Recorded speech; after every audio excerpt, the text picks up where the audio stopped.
The morning sun of Prime cast long purple shadows across the training grounds of the Galactic Combat Academy. The academy had been built into the side of a mountain that overlooked a vast ocean of silver water. Its walls were made of black stone that had been from the deepest mines on the planet. For 12,000 years, warriors from across the galaxy had come to this place to learn the art of close combat. Morgan stood at the back of the training hall with 29 other human recruits. She was 26 years old with auburn hair that she kept in a tight braid. Her eyes were the color of a calm sea on Earth, and her face showed no expression as she watched the alien instructor move across the polished floor. The instructor was She stood nearly 7 feet tall and had 4 arms attached to a body covered in dark green exoskeleton. Her head was shaped like a triangle, and her compound eyes reflected the light from the crystal lamps that hung from the ceiling. She had been teaching at the academy for 300 years, and her body showed the marks of countless battles. Had been at the academy for 3 months now. Earth had only made contact with the galactic community 5 years ago, and humans were still considered newcomers to the stars. The Galactic Union had offered spots at the academy to several human military personnel as part of a cultural exchange program. Had been selected from over 10,000 applicants. She had spent those 3 months watching and learning. She had seen warriors from dozens of species demonstrate their combat techniques. She had watched four-armed fight with paired swords. She had seen them use their long tails as weapons while their hands held shields. She had observed the channel their mental powers through their blades. And she had stayed quiet. She had followed instructions. She had performed only as well as she needed to perform. Today would be different.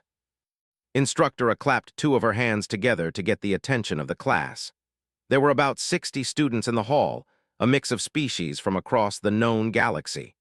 The humans stood in their own group, keeping to themselves as they had been advised to do during their first year.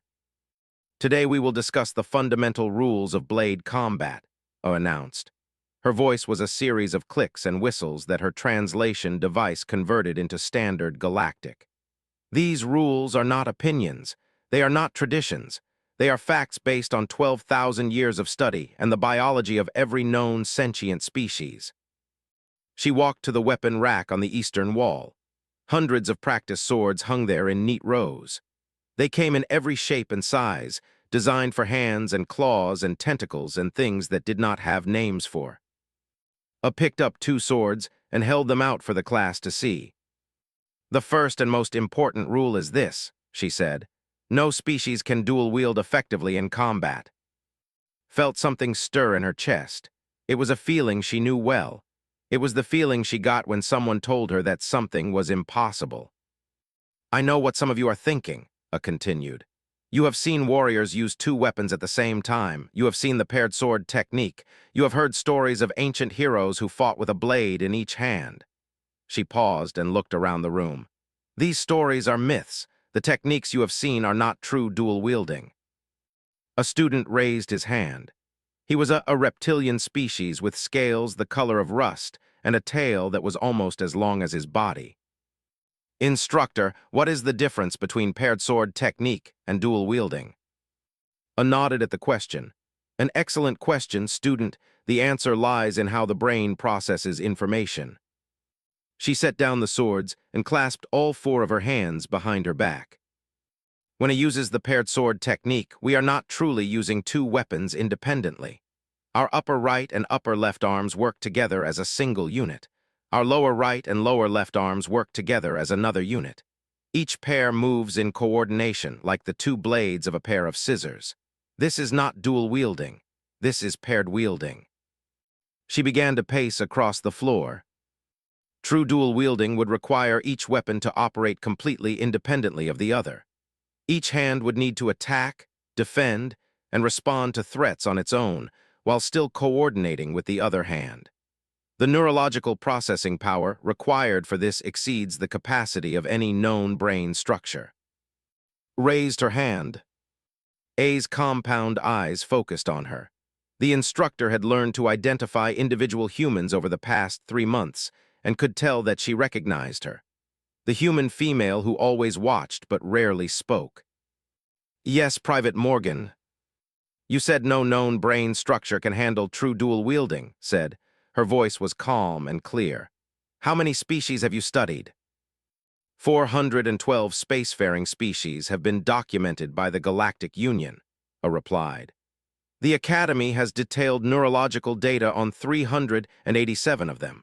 All data confirms that independent dual-limb combat exceeds the processing capacity of carbon-based neural networks. And how many of those species are human? The question hung in the air. Several students turned to look at. The other human recruits shifted nervously. A's mandibles clicked together in what had learned was a sign of irritation.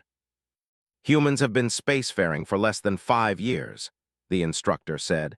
Your species has not yet been fully studied. However, preliminary data suggests that human neurology follows the same basic patterns as other carbon-based sentients. There is no reason to believe that humans would be any different. Nodded slowly.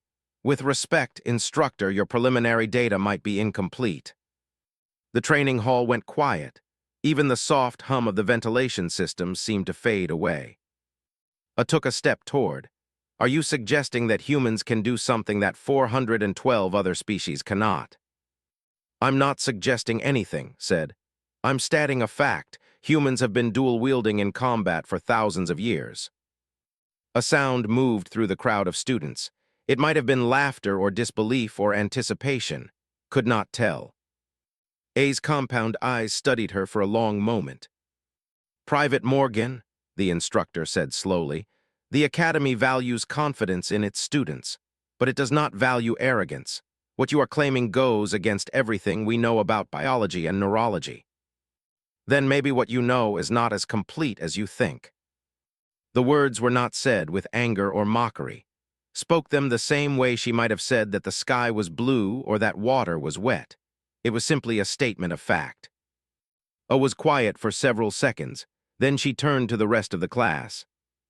It seems we have an opportunity for a practical demonstration, she announced.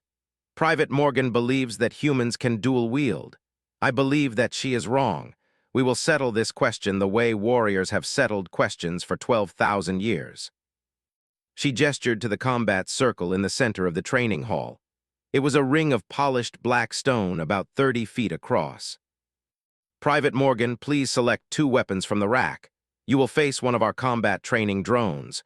The drone will attack with a single blade using randomized patterns at level 3 difficulty.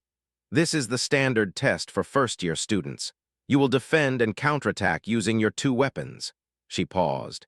Independently. Walked to the weapon rack. She could feel the eyes of every student in the hall following her. She could hear whispered conversations in a dozen different languages. She took her time selecting her weapons. The practice swords were weighted to match real blades, but their edges were coated with smart foam that would register hits without causing serious damage. She picked up one sword and tested its balance. Too heavy. She set it down and picked up another. Too light. The third one felt right in her hand. She selected a matching blade for her left hand. Daniel Carter, the senior human recruit, caught her eye from across the hall. He was a tall man with broad shoulders and a face that had seen too many fights. He had been a sergeant in the Earth Defense Force before being selected for the Academy. Now he just gave a small nod. He knew what she could do. All the human recruits knew. They had been waiting for this moment for 3 months. Walked to the center of the combat circle. The stone was smooth and cool beneath her boots. A panel in the ceiling slid open, and a combat drone descended. It was a metal sphere about the size of a basketball with a single-jointed arm extending from its side. The arm held a practice sword identical to the ones carried. Blue lights flickered across its surface as its combat programming activated. A move to the observation platform at the edge of the circle. Combat will begin on my signal, she announced. The match will end when one combatant scores 3 registered hits or when Private Morgan concedes defeat. Settled into her stance. She placed her feet at a slight angle, her weight distributed evenly between them. Her right hand held its sword in a standard grip, the blade angled forward and up. Her left hand held its sword in a reverse grip, the blade running back along her forearm. The stance felt natural to her. She had been practicing it since she was 14 years old. A's mandibles clicked in confusion. What technique is this? I do not recognize the form. It's called Florentine, replied. Named after a city on Earth. The technique has been around for about 500 years. Some people also call it dual sword or two-weapon fighting. Begin. The drone attacked. Its opening move was a diagonal slash from high to low. It was a basic attack, the kind that any student learned to block in their first week at the academy. The standard response was to raise a single blade at an angle that would deflect the attack to the side. Did not give the standard response. Her right-hand sword came up in a parry that redirected the drone's blade. At the exact same moment, her left-hand sword snapped forward in a thrust. The reverse grip allowed her to punch the blade forward like a spear while keeping her wrist protected. The tip of her sword struck the drone's central sensor cluster. A chime sounded from the scoring system, 1 hit. The drone reset its position. Its programming analyzed the attack pattern and adjusted its strategy. It came at again, this time with a 2-strike combination. A horizontal slash aimed at her midsection, followed by a quick thrust toward her throat. Its response was like water flowing around stones. Her left blade came up to catch the horizontal slash. At the same moment, her right blade was already moving. It did not wait for the drone's second attack. It went forward in a counterattack that forced the drone to abandon its combination and defend itself. But the drone only had one sword. While it blocked right-hand attack, her left-hand blade was free. It had finished deflecting the first slash and was now coming around in a sweeping arc that caught the drone on its arm joint. 2 chimes, 2 hits. Whispers filled the training hall. Students from a dozen species leaned forward to watch more closely. Even Instructor had moved to the very edge of the observation platform. The drone paused for half a second as its programming adjusted again. Level 3 difficulty meant that it would learn from each exchange and become more challenging. Its third attack was faster and more complex. It launched a 4-strike pattern designed to overwhelm a single-weapon defender through sheer speed. Most students at level 3 would retreat. They would give ground and focus on surviving the attack until they found an opening. Stepped forward. She moved into the drone's attack rather than away from it. Her blades danced in a pattern that seemed impossible. Right hand high to block the first strike. Left hand low to deflect the second. Then both blades reversed their positions in a spiraling motion that trapped the drone's sword between them. The drone tried to pull back, but it was too late, twisted her wrists in opposite directions. The torque wrenched the drone's blade to the side, leaving its body completely exposed. Her right-hand sword tapped the drone's power core. 3 chimes, match over. The training hall was silent. Lowered her swords and turned to face Instructora. Her breathing was a little faster than normal, but her hands were perfectly steady. There was no triumph in her expression, no arrogance, just the same calm certainty she had shown since the beginning. Descended from the observation platform. Her 4 legs carried her across the floor with careful, measured steps. She stopped in front of and studied her with all of her compound eyes. That was not paired wielding, the instructor said slowly. No, agreed, it was not. Each blade moved independently of the other. You were attacking and defending simultaneously with both weapons. That should not be possible. And yet it happened. I was quiet for a long moment. The students around them remained frozen, waiting to see what would happen next. How, the instructor finally asked. How do humans do this? Our neurological models say it cannot be done. Set her practice swords back on the rack before she answered. Humans have a very adaptable brain, she said. We call it neuroplasticity. It means that our brains can rewire themselves based on how we use them. If we practice something enough, our brains will literally change their structure to make that thing easier. She turned back to face, On Earth, we figured out dual wielding a long time ago. The technique I showed you today was developed in Italy during a period we call the Renaissance. That was about 500 years ago, but there were other cultures that developed similar techniques even earlier. The Japanese had a style called ryu that used a long sword and a short sword together. Some Filipino martial arts used two sticks or two knives.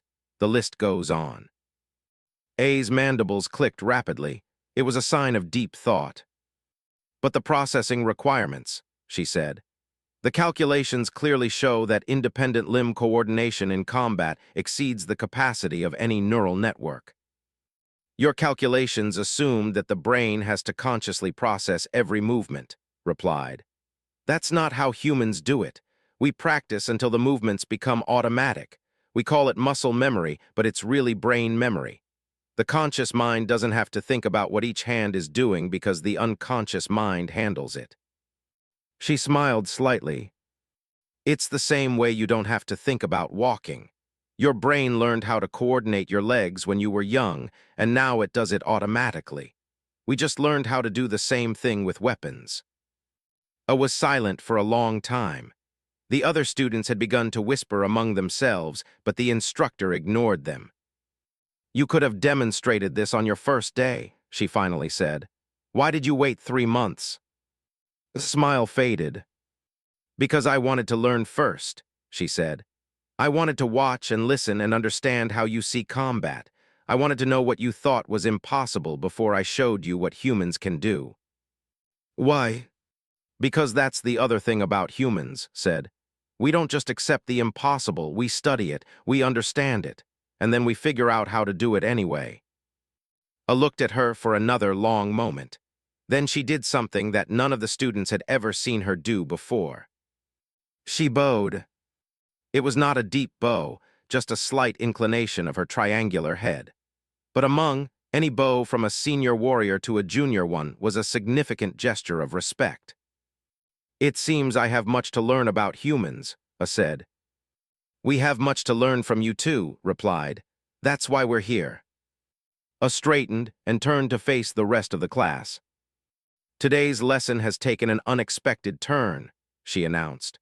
What we have witnessed changes nothing about the fundamental principles of combat, but it does remind us that the universe is larger than our understanding of it.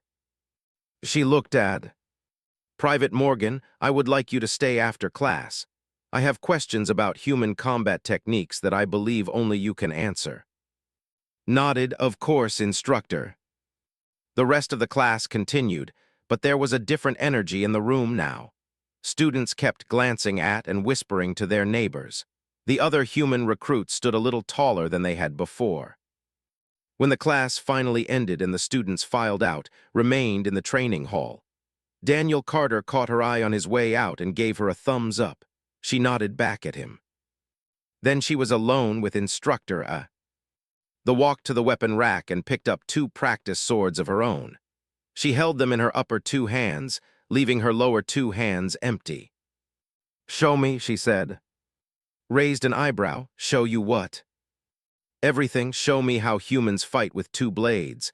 I have been an instructor for 300 years. I thought I had seen every combat technique in the galaxy. I was wrong. She paused. I do not like being wrong. I would like to correct my error. Walked back to the center of the combat circle. It's going to take more than 1 afternoon, she said. Then we will train every afternoon until I understand. Smiled. It was a real smile this time, warm and genuine. Okay, she said. Let's start with the basics. For the next 3 hours, Morgan taught a 300-year-old alien warrior how to hold 2 swords. She explained the importance of using different grips for each hand. She demonstrated how the reverse grip on the offhand allowed for quick blocks and unexpected thrusts. She showed how the body had to rotate to generate power, and how footwork was the foundation of everything. I was a patient student. She listened carefully and asked intelligent questions. Her forearms gave her more options than a human would have, but they also created new challenges. The muscle memory that humans developed did not translate directly to physiology. You must unlearn your paired-wielding instincts, told her. Your upper arms want to move together. You have to teach them to be independent. This is surprisingly difficult, I admitted. It took me years to learn, said. And I started when I was young, but you're a warrior, you understand discipline, you'll figure it out. They kept training until the purple sun began to set over the silver ocean. The training hall's crystal lamps flickered on automatically, casting warm light across the polished floor. Finally, A lowered her swords. "I believe that is enough for today," she said. "My upper arms are trembling. I did not think that was possible." Set her own swords aside. "Muscle fatigue. Your arms are using movements they're not used to. It will get better with practice." A nodded slowly. "Private Morgan, I have a question." "Ask." "Why did Earth send you here? You are clearly more skilled than the other human recruits. You could have been an instructor rather than a student." Was quiet for a moment. "Earth wanted to see how we would be received," she said finally. "The Galactic Union is new to us. We don't know what to expect. The people in charge thought it would be better to send someone who could observe and learn before revealing too much about what humans can do." "A spy?" I asked. "A scout," corrected. "There's a difference. A spy gathers information to use against you. A scout gathers information to understand you. We want to be allies, not enemies. But we've learned from our history that it's better to understand someone before you trust them completely." "I considered this." "A wise approach," she said. "The Galactic Union has existed for 50,000 years. In that time, we have seen many new species join the community. Some have been friends, some have been threats. We have learned to be cautious as well." She walked to the observation platform and picked up a data pad. "I will need to report what happened today to the Academy Council," she said. "They will want to see the footage of your demonstration." "I expected that," said. "They will have questions.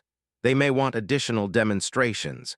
There will be requests from other departments to study human neurology and physiology." "Also expected." I looked up from her data pad. "You planned for this," she said. "It was not a question." "Earth has been preparing for first contact for a long time," replied. "We knew that eventually we would meet other species. We thought about what we would show them and what we would keep hidden. We made plans." "And dual wielding was something you decided to reveal." "It's just one small thing," said.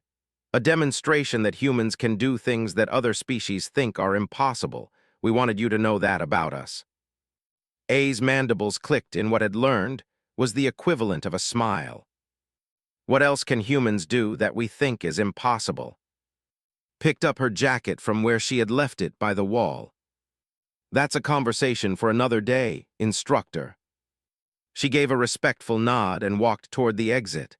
She was almost at the door when I spoke again. Private Morgans turned.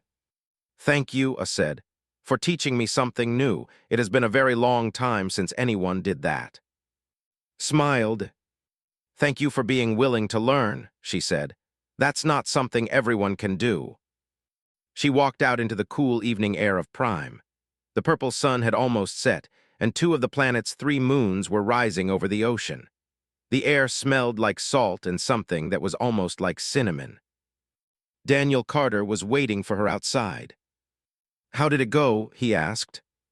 "Better than expected," said. "Oh, is smart. She understood what we showed her today." "So what happens now?"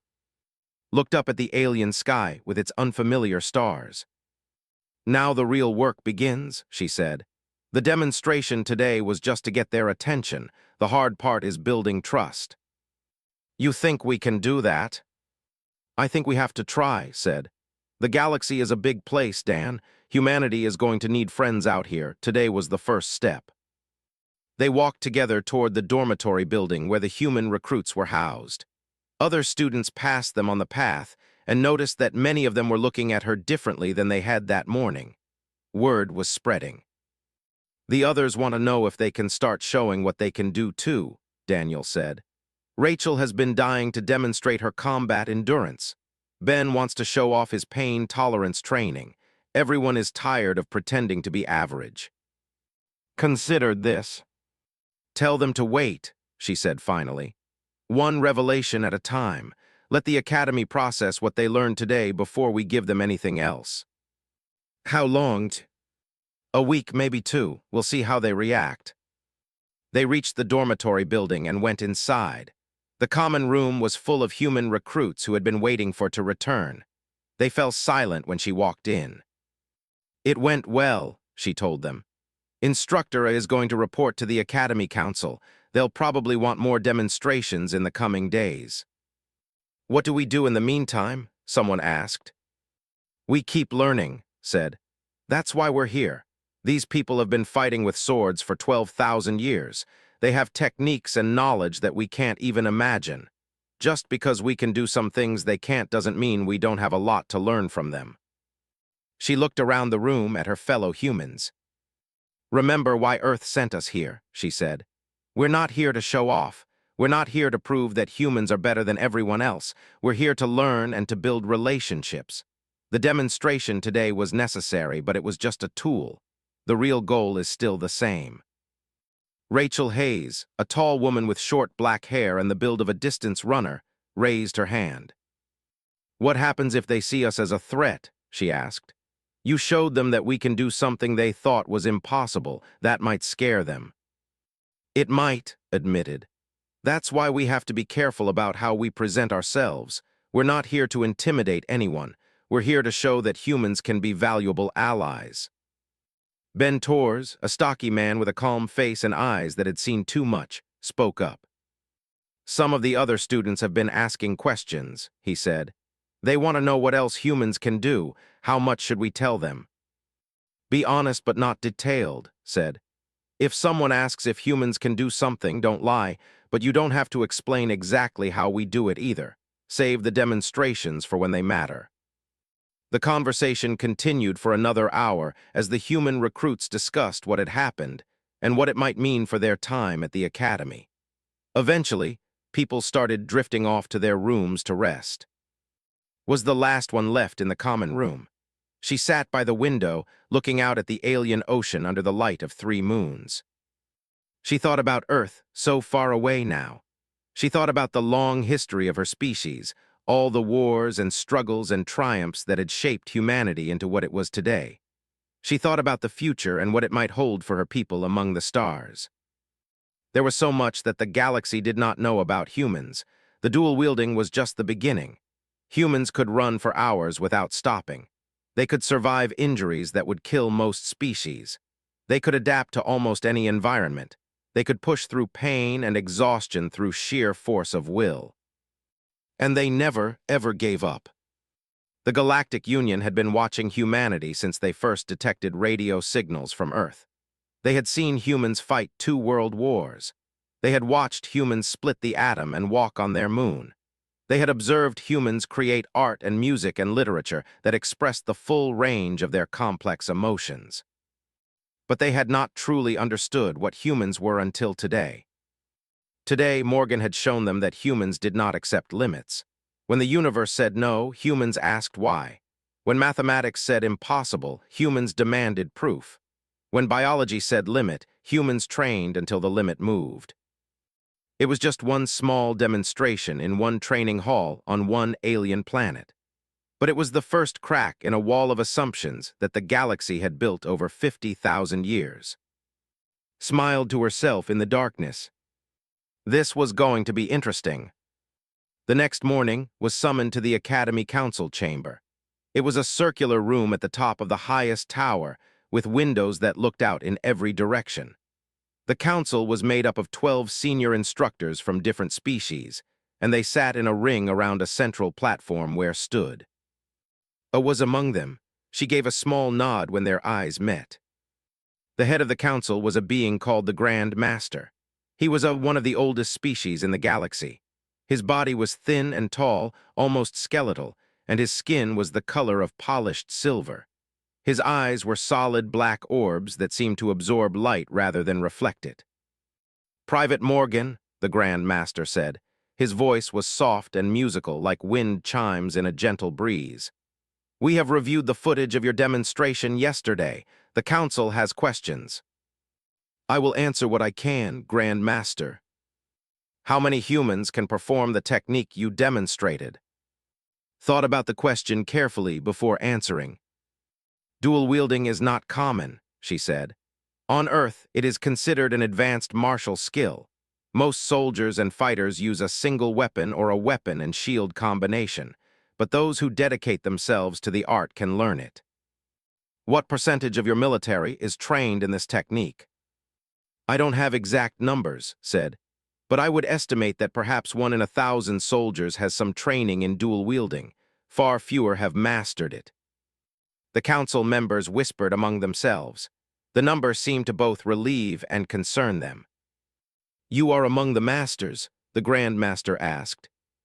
I have trained since I was 14 years old, said. I am skilled, but there are others on Earth who are better than me. Why were you selected for the academy? I was selected because I am good enough to demonstrate our capabilities, but not so exceptional that Earth would be unwilling to send me abroad. The Grand Master tilted his head slightly. An honest answer, we appreciate honesty. He leaned forward in his chair. Private Morgan, the combat techniques of a species tell us much about their nature. They are methodical and coordinated as their paired wielding reflects. They are patient predators, using their tails to strike when opponents least expect it. They are introspective, channeling internal energy into external force. His black eyes fixed on. What does dual wielding tell us about humans? Thought about the question for a long moment. It was a good question, maybe the most important question anyone had asked her since she arrived at the academy. It tells you that humans refuse to accept limitations, she said finally. When we encounter a problem, we don't look for reasons why it can't be solved. We look for ways to solve it. Dual wielding requires the brain to do something that biology says is impossible. But humans wanted to fight with 2 swords, so we found a way to make our brains capable of it. She paused. That's what we do, Grand Master. We want something, we work for it, and we find a way. It's not always pretty, it's not always elegant, but we don't stop. The chamber was quiet. The Galactic Union has observed your species for many of your years, the Grand Master said. We have watched your wars and your achievements. We have debated whether humanity would be a friend or a threat to the galactic community. What have you decided? The Grand Master's thin lips curved into something that might have been a smile. We have decided that the question cannot be answered from a distance. That is why we invited humans to the academy. We wanted to see what you would do when placed among the warriors of other species. He stood, and his long robes rustled around him. What you have shown us is that humans can surprise us. That is valuable information. Whether it makes you friends or threats remains to be seen. He looked around at the other council members. Does anyone else have questions for Private Morgan? One by one, the council members shook their heads or made equivalent gestures. The Grand Master nodded. Then this session is concluded. Private Morgan, you will continue your training at the academy. Instructor has requested permission to study human combat techniques more closely. That permission is granted. You will assist her. Yes, Grand Master. One more thing, the Grand Master said. The academy has many traditions. One of them is that exceptional students are given the opportunity to demonstrate their skills in public exhibitions. These exhibitions are attended by dignitaries from across the Galactic Union. He paused. In 3 months, there will be such an exhibition. You are invited to participate. You may demonstrate any technique you choose. Felt her heart beat faster. I am honored, Grand Master. I accept. Good, you are dismissed. Bowed and left the chamber. Her mind was racing with possibilities. 3 months to prepare. 3 months to decide what else humans would reveal to the galaxy. She found a waiting for her outside. The Grand Master was impressed, the instructor said. I could tell he does not often show interest in individual students. I could not tell what he was thinking at all, admitted. His face gives nothing away. They are ancient, said. They have had millions of years to perfect the art of concealing their thoughts, but I have worked with the Grand Master for 300 years. I know his moods. They began walking together through the academy's corridors. What will you demonstrate at the exhibition? I asked. I don't know yet, said. I need to think about it, and I need to communicate with Earth. This is a decision that affects more than just me. You do not have authority to decide on your own. I have authority, said, but good leaders consult with others before making important decisions. That is another thing humans have learned from our history.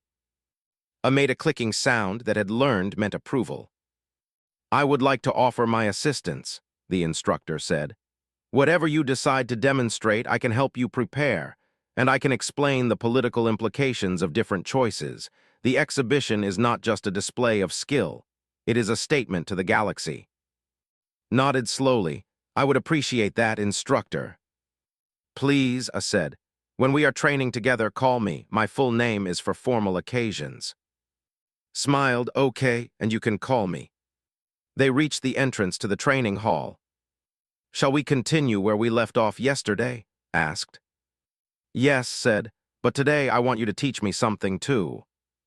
What would you like to learn? The paired sword technique you mentioned. The style. If I am going to help you understand human dual wielding, I should understand how your people fight with multiple weapons. His compound eyes seemed to brighten. An excellent approach, she said. Come, let us learn from each other.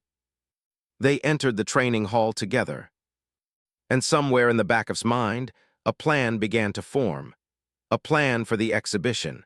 A plan to show the galaxy something even more impressive than dual wielding. A plan to show them what humanity was really made of. But that was still 3 months away. For now, there was training to do. Picked up her swords and stepped into the combat circle. Let's begin, she said. And they did.